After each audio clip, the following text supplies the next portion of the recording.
On today's Tech Help for Churches, the many uses for YouTube playlists.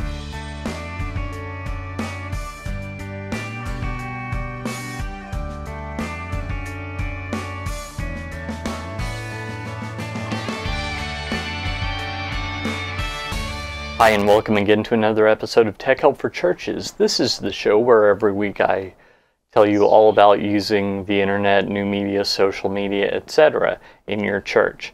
My name is Paul Allen Clifford, and I'm your host. I'd love for you to join the conversation, ask your questions, etc. So just do that below the video. If you're listening to the audio, that's okay too. Just head over to trinitydigitalmedia.com/contact. You can find all my contact information there, including my email address, paul@trinitydigitalmedia.com. So we're wrapping up a series on YouTube, and I thought that as I was skimming through the topics that I'd covered, it occurred to me that I hadn't talked very much about playlists. So I thought that I would do just that today.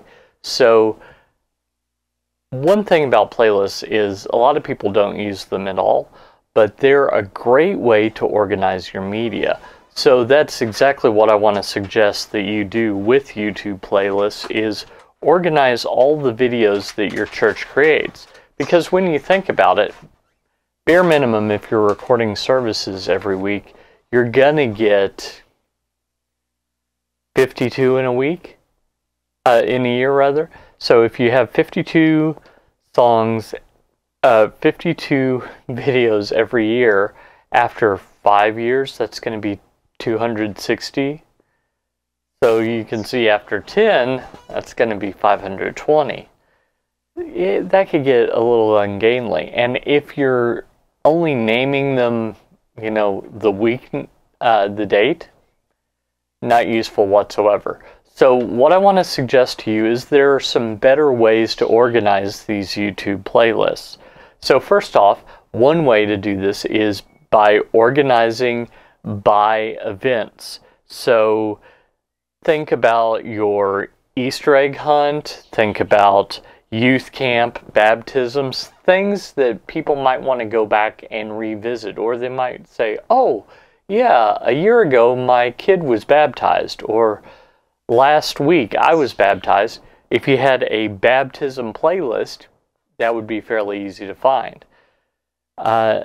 And it would be a good resource for you that in upcoming years when you wanted to do a promo video of the summer missions trip, well, you've got footage from the last trip that you could just play, and you know where that is. Now, this isn't an optimal way to archive your media, but having it is better than not having it. So that's the first idea. The second idea is by series. So if you go through sermon series and there are certain topics that you cover, you could organize those based on just the series. So right now we're in the middle of a series called Campfires, and what we're doing is, as I'm recording this, it's June 2015, we're talking about all the different meetings that people have had with God in the Bible that were probably around campfires. Now we're taking a little artistic license because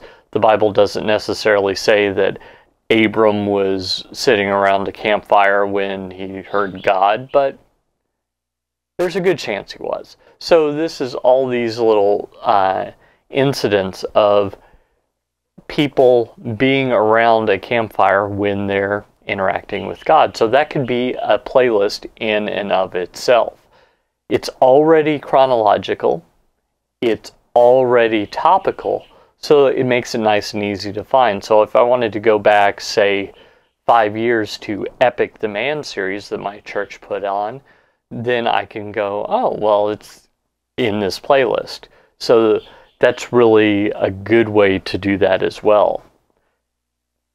Also, we could talk about organizing by topic. Now, this doesn't necessarily mean that you have the same topic from the same year. You could instead do organize it based on topic from multiple years even. So if you wanted to do like a playlist that was entirely about marriage, let's say once a year you do a series or a weekend or something about marriage, maybe around Valentine's Day. I don't know. All churches are different. So maybe you do that. Well, you could put all those together, and a couple that was interested in learning more and getting resources, they could just go through those weeks one at a time, or just the sermons, etc., one at a time, and see what they could learn from there. Remember that topics can be either biblically based, based on, well, this week we're going through Esther for the 4th week, that kind of thing. Or it could be based on felt needs. So it could be that parenting or growing up in a difficult family or things like that. So you can organize them based on that. Next, we can talk about organizing playlists based on ministries. So of course the age group ministries immediately pop to mind.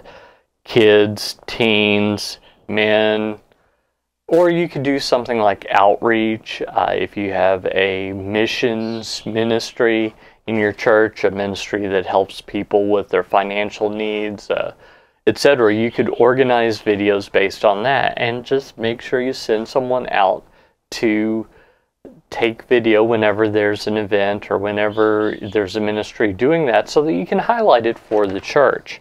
So that's another great thing to do. You can also organize them chronologically, maybe based on year.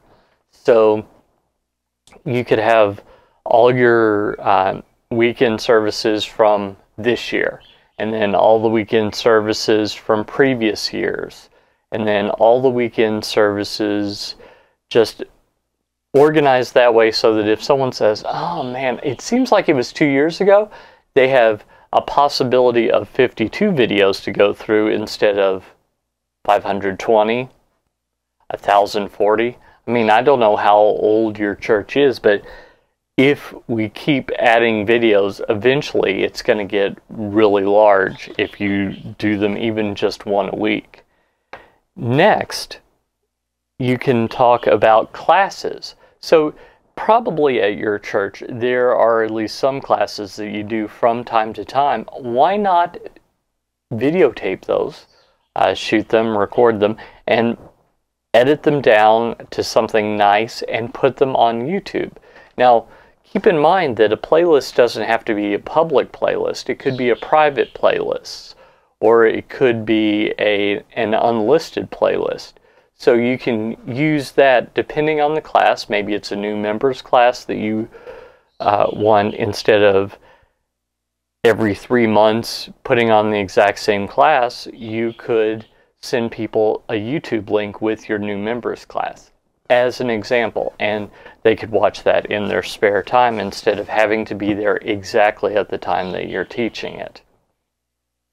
You could do classes for kids during the summer, or classes for new Christians. The possibilities are really endless. My church has done classes on stewardship, classes for people dealing with addictions, etc. So there's a whole lot of possibilities. Finally, you can do a playlist of resources. Now, you might think, well, we don't have any resources at our church. Maybe, but what if you merely use a playlist to curate resources that your senior pastor finds from other churches that you agree with? Maybe they're in your denomination, maybe they're not, maybe they're just national leaders or someone local that your pastor is friends with. Doesn't matter. Playlists don't have to necessarily be from your account. They can be from other places. So you can have this playlist that you curate, and you just keep on top of it, because if someone else removes a video or makes it private, etc., it'll disappear off the playlist, but leave a blank spot where it says this video's been removed. So you don't want that to be there, so check it from time to time, but you could do that. Now, on the other side of the spectrum, if your church is particularly good at, say, evangelism, that's one of the areas that my church is pretty good at, we could make an unlisted YouTube playlist or a private YouTube playlist, and I'll touch on the differences here in just a second, and let people have access to that playlist when they request it or when it's appropriate for them to have it. So in that way, they would get the appropriate playlist at the appropriate time. So that's pretty good. Now, so there are 3 ways that a playlist can be listed. It can be public, anyone can see it. It can be private, only certain people can see it, or it could be kind of in the middle, which is unlisted, where you don't have to be on the list to see it, but usually people aren't just going to stumble across it. Usually they would have to get an invitation with the link to it. So that's probably what you would tend to do, unless you wanted to restrict it even further and then say, okay, only this person with this email address can see it. So that's a pretty good use for playlists as well. Well, I hope that this has helped you. I hope that that's given you some ideas on how to use YouTube playlists in your church.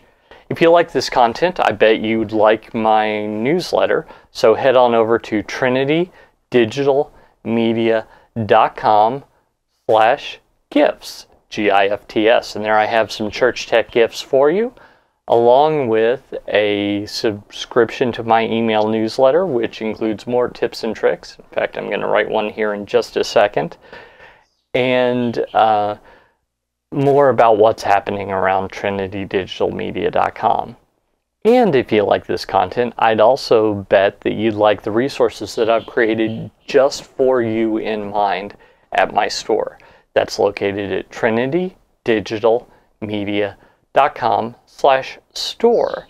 And there you can pick up copies of my books, copies of my classes.